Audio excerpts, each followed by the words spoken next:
Hi ಎಲ್ರಿಗೂ ನಮಸ್ಕಾರ. ಎಲ್ಲರೂ ಹೇಗಿದ್ದೀರಾ? ಎಲ್ಲರೂ ಚೆನ್ನಾಗಿದ್ದೀರಾ ಅಂತ ಅಂದ್ಕೊಳ್ತೀನಿ. Welcome back Kanishka vlogs. ಇವತ್ತಿನ ವ್ಲಾಗಲ್ಲಿ ನಾನು ವೆಜಿಟೇಬಲ್ ಪಲಾವ್ ಈಸಿಯಾಗಿ ಮಾಡೋದು ಹೇಗೆ ಅನ್ನೋದನ್ನು ಈ ವಿಡಿಯೋದಲ್ಲಿ ನಾನು ತೋರಿಸ್ಕೊಡ್ತೀನಿ. ಹಾಗಾದರೆ ಬನ್ನಿ ಹೇಗೆ ಮಾಡೋದಂತ ನೋಡೋಣ. ನಾನಿಲ್ಲಿ 2 ಕಪ್ಪಷ್ಟು ಅಕ್ಕಿಯನ್ನು ಇಲ್ಲಿ ಚೆನ್ನಾಗಿ ತೊಳೆದುಕೊಂಡು ಇಲ್ಲಿ ಇಟ್ಟಿದ್ದೇನೆ.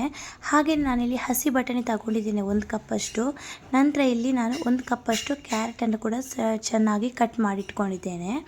ಹಾಗೆಯೇ ನಾನಿಲ್ಲಿ ಬೀನ್ಸನ್ನು ಕೂಡ ಚೆನ್ನಾಗಿ ಕಟ್ ಮಾಡಿಕೊಂಡು ಇಟ್ಟಿದ್ದೇನೆ. ಹಾಗೆಯೇ 1 ಈರುಳ್ಳಿ ಹಾಗೂ 1 ಟೊಮೆಟೊವನ್ನು ಕಟ್ ಮಾಡಿಕೊಂಡು ಇಟ್ಟಿದ್ದೇನೆ. ಹಾಗೆ ಅದಕ್ಕೆ ಬೇಕಾಗಿರುವಂತಹ ಮಸಾಲೆಗಳನ್ನು ಕೂಡ ರೆಡಿ ಮಾಡಿಟ್ಕೊಂಡಿದ್ದೇನೆ. ಹಾಗೆ 1 ಲೆಮನ್ ಕೂಡ ಇಟ್ಟಿದ್ದೇನೆ. 5 ಎಸಳು ಬೆಳ್ಳುಳ್ಳಿ, ಹಸಿಮೆಣಸಿನಕಾಯಿ, ಸ್ವಲ್ಪ ಪುದೀನ ಮತ್ತು ಕೊತ್ತಂಬರಿ ಸೊಪ್ಪು. ಇವಾಗ ನಾನೊಂದು ಮಿಕ್ಸಿ ಜಾರಿಗೆ ಸ್ವಲ್ಪ ಕೊತ್ತಂಬರಿ ಸೊಪ್ಪನ್ನು ಆ್ಯಡ್ ಮಾಡ್ಕೊಳ್ತಿದ್ದೇನೆ. ನಂತರ ಇದಕ್ಕೆ ಸ್ವಲ್ಪ 1 ಹಿಡಿಯಷ್ಟು ಪುದೀನ ಸೊಪ್ಪನ್ನು ಕೂಡ ಹಾಕ್ಕೊಳ್ತಿದ್ದೇನೆ. ಹಾಗೆಯೇ ಇದಕ್ಕೊಂದು 4 ರಿಂದ 5 ನಿಮ್ಮ ಖಾರಕ್ಕೆ ಅನುಗುಣವಾಗಿ ಹಸಿಮೆಣಸನ್ನು ಕೂಡ ಇದಕ್ಕೆ ನಾನು ಹಾಕ್ತಾ ಇದ್ದೇನೆ. ನಂತರ ಒಂದು 4 ರಿಂದ 5 ಎಸಳು ಬೆಳ್ಳುಳ್ಳಿಯನ್ನು ಕೂಡ ಇದಕ್ಕೆ ಹಾಕ್ತಾ ಇದ್ದೇನೆ. ಹಾಗೂ 1/4 ಇಂಚಷ್ಟು ಶುಂಠಿಯನ್ನು ಕೂಡ ಇದಕ್ಕೆ ಆ್ಯಡ್ ಮಾಡಿ, ಮತ್ತು ಇದಕ್ಕೊಂದು ಅರ್ಧ ಗ್ಲಾಸಷ್ಟು ನೀರನ್ನು ಇದಕ್ಕೆ ಆ್ಯಡ್ ಮಾಡಿ ಇದನ್ನೀಗ ಚೆನ್ನಾಗಿ ಗ್ರೈಂಡ್ ಮಾಡ್ಕೊಳ್ತಿದ್ದೇನೆ.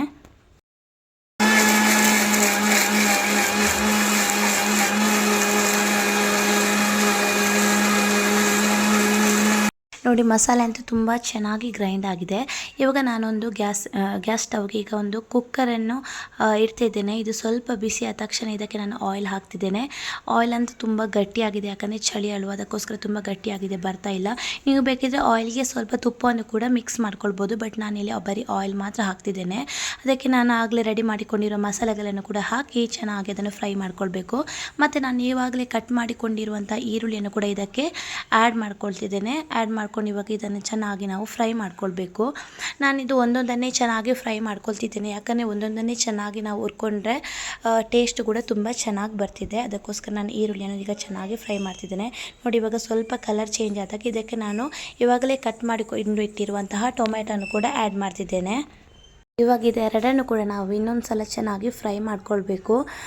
ಇದು ಎಷ್ಟು ಚೆನ್ನಾಗಿ ಫ್ರೈ ಆಗುತ್ತೆ ಅಷ್ಟು ಟೇಸ್ಟ್ ಕೂಡ ತುಂಬ ಚೆನ್ನಾಗಿ ಬರುತ್ತೆ. ಎರಡು ಕೂಡ ಸ್ವಲ್ಪ ಚೆನ್ನಾಗಿ ಫ್ರೈ ಆಗಲಿ. ನೋಡಿ, ಈ ಥರ ಎಣ್ಣೆ ಬಿಟ್ಕೊಳ್ಬೇಕು. ಈ ಥರ ಎಣ್ಣೆ ಬಿಟ್ಕೊಂಡ್ರೆ ಮಸಾಲೆ ತುಂಬ ಚೆನ್ನಾಗಿ ಫ್ರೈ ಆಗಿದೆ ಅಂತ ಅರ್ಥ. ಇವಾಗ ನಾವು ಇವಾಗಲೇ ಕಟ್ ಮಾಡಿಕೊಂಡಿರುವಂತಹ ಬೀನ್ಸ್, ಕ್ಯಾರೆಟ್ ಹಾಗೂ ಹಸಿ ಬಟಾಣಿಯನ್ನು ಕೂಡ ಇದಕ್ಕೆ ಆ್ಯಡ್ ಮಾಡ್ಕೊಳ್ತಿದ್ದೇನೆ.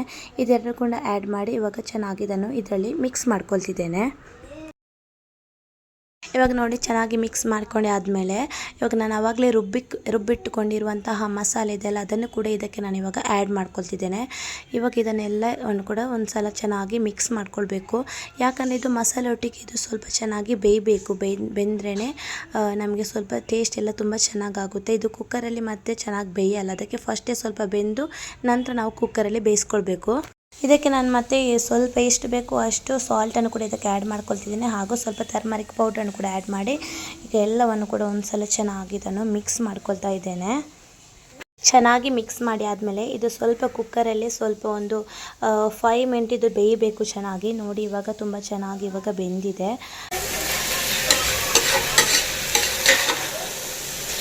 ನಾನು ಇವಾಗ ತೊಳೆದುಕೊಂಡಿಟ್ಟಿರುವಂತಹ ವೈಟ್ ರೈಸನ್ನು ಕೂಡ ಇದಕ್ಕೆ ನಾನೀಗ ಆ್ಯಡ್ ಮಾಡ್ಕೊಳ್ತಿದ್ದೇನೆ. ನೀವು ಬೇಕಿದ್ದರೆ ಇದಕ್ಕೆ ಬಾಸ್ಮತಿ ರೈಸ್ ಕೂಡ ಯೂಸ್ ಮಾಡ್ಬೋದು. ಬಟ್ ನಾನು ಮಾತ್ರ ನಾರ್ಮಲ್ ರೈಸಲ್ಲಿ ಪಲಾವ್ ಮಾಡ್ತಿದ್ದೇನೆ. ನಂತರ ಇದನ್ನೆಲ್ಲ ಒಂದು ಸಲ ಚೆನ್ನಾಗಿ ಮಿಕ್ಸ್ ಮಾಡ್ಕೊಳ್ಳೋಣ.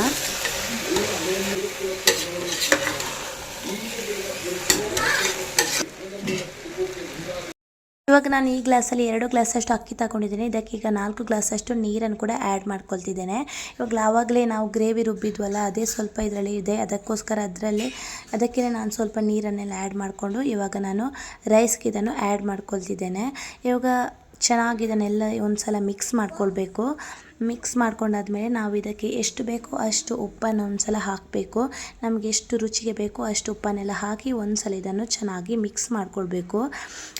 ಚೆನ್ನಾಗಿ ಉಪ್ಪೆಲ್ಲ ಚೆನ್ನಾಗಿ ಕರೆಕ್ಟಾಗಿ ಬಂದಿದೆ. ಇವಾಗ ನಾನು ಇದಕ್ಕೆ ಸ್ವಲ್ಪ ಅರ್ಧದಷ್ಟು ಲೆಮನನ್ನು ಕೂಡ ಆ್ಯಡ್ ಮಾಡ್ಕೊಳ್ತಿದ್ದೇನೆ. ಫೈನಲ್ ಆಗಿ ಇವಾಗ ನಾನು ಕುಕ್ಕರನ್ನು ಕ್ಲೋಸ್ ಮಾಡ್ತಿದ್ದೇನೆ. ಹಾಗೆ 1 ವಿಜಿಲನ್ನು ಕೂಗಿಸ್ಕೊಳ್ತಿದ್ದೇನೆ. 1 ವಿಜಿಲ್ ಆದರೆ ಸಾಕು. ನೋಡಿ, ಫೈನಲ್ ಆಗಿ ಪಲಾವ್ ತುಂಬ ಚೆನ್ನಾಗಿ ಬೆಂದಿದೆ. ನೋಡಿ, ಈ ರೀತಿಯಾಗಿ ಬೇಯಬೇಕು ಪಲಾವು. ತುಂಬ ಚೆನ್ನಾಗಿ ಬಂದಿದೆ, ತುಂಬ ಮುಗುರಾಗಿ ಬಂದಿದೆ. ನೀವು ಕೂಡ ಇದೊಮ್ಮೆ ಟ್ರೈ ಮಾಡಿ. ನಿಮ್ಗೆ ಏನಾದರೂ ಈ ವಿಡಿಯೋ ಇಷ್ಟ ಆಗಿದೆ ದಯವಿಟ್ಟು ಒಂದು ಲೈಕ್ ಮಾಡಿ, ಕಮೆಂಟ್ ಮಾಡಿ ಹಾಗೂ ಶೇರ್ ಮಾಡಿ. ಹಾಗೆ ನನ್ನ ಚಾನಲ್ನ ಸಬ್ಸ್ಕ್ರೈಬ್ ಮಾಡಿ. ಮುಂದಿನ ವಿಡಿಯೋದಲ್ಲಿ ಮತ್ತೆ ಸಿಗ್ತೀನಿ. ಅಲ್ಲಿವರೆಗೂ ಬಾಯ್ ಬಾಯ್, ಟೇಕ್ ಕೇರ್.